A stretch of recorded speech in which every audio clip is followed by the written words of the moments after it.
inside, won by 2-0. That's a really good run. Afrizal is in, and he's going to be touched. I'm not the girl that used to be sometime. I'm more than words. Selesai sudah pertandingan Timnas Indonesia versus Timnas Ekuador di Piala Dunia U17 2023 dengan skor akhir 1-1. Pada pertandingan pertama grup A yang dihelat di Stadion Gelora Bung Tomo, Jumat, tanggal 10 November tahun 2023, malam waktu Indonesia Barat, Indonesia didominasi oleh Ekuador yang membuat 16 attempt dengan 6 mengarah ke gawang. Indonesia yang cuma punya 2 attempt on target mampu bikin gol duluan pada menit ke-22 lewat Arhan Kakak Purwanto. 6 menit kemudian Allen Obando menyamakan skor. Sama-sama berbagi poin, Indonesia dan Ekuador sementara berada di posisi kedua serta ketiga. Di puncak ada Maroko dengan 3 poin usai mengalahkan Panama 2-0. Ekuador memang lebih menguasai jalannya pertandingan. Indonesia menciptakan peluang pertamanya pada menit ke-9 dari kaki Jehan Pahlevi dan Kaviatur Rizky, tapi masih melayang jauh di atas mistar. Indonesia perlahan mulai bisa menyentuh pertahanan Ekuador dengan mengandalkan permainan dari sisi sayap. Pada menit ke-16, Vigo Denis punya kans untuk mencetak gol, tapi sepakannya belum menemui sasaran. Indonesia mencetak gol pada menit ke-22 lewat Arhan Purwanto. Diawali serangan dari sisi kiri yang dibantu Rizky Afrizal, bola kemudian dikirim ke depan gawang. Lor gagal menggapai dan Arhan dengan mudah mencocor bola untuk membawa Indonesia memimpin 1-0. 6 menit kemudian Ekuador menyamakan skor 1-1 melalui tandukan Allen Obando. Dari sisi kanan, bola dikirimkan ke depan gawang dan ditanduk Obando dengan tanpa bisa dihalau Ikram Al-Ghifari. Setelah melewati setengah jam, pertandingan relatif sengit, Indonesia berupaya meredam gelombang serangan Ekuador. Gawang Indonesia sempat bobol pada menit ke-44 setelah Jair Kolohuazo mencocor bola dari jarak dekat dalam situasi kemelut di kotak penalti.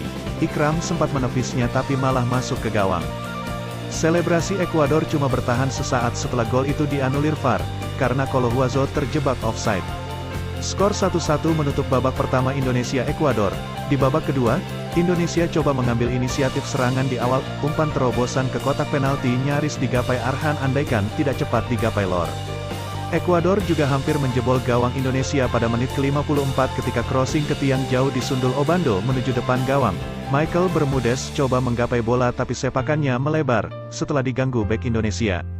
Semenit setelahnya Bermudez kembali punya peluang emas di depan gawang, saat menyambut umpan silang dari sisi kiri.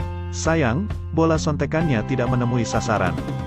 Ekuador masih menguasai jalannya laga dan tak memberikan Indonesia kesempatan mengembangkan permainan.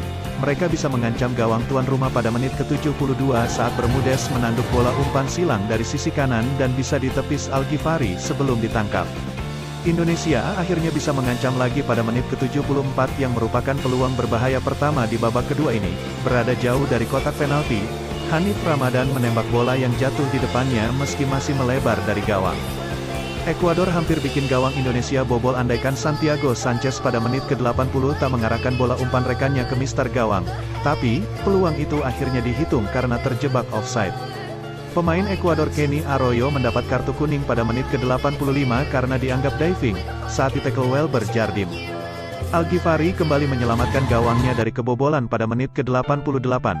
Free kick Arroyo dari sisi kanan mengarah langsung ke gawang, tapi bola bisa ditepis Al-Ghifari. Wasit memberi tambahan waktu 13 menit di babak kedua karena beberapa insiden yang terjadi. Fisik para pemain Indonesia sangat kedodoran.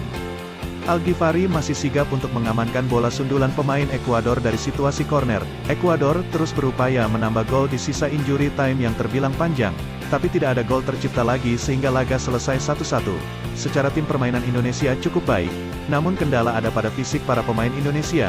Skill individu para pemain asuhan Bima Sakti ini sangat bagus. Sekali lagi fisik para pemain sungguh kedodoran, di bawah rata-rata.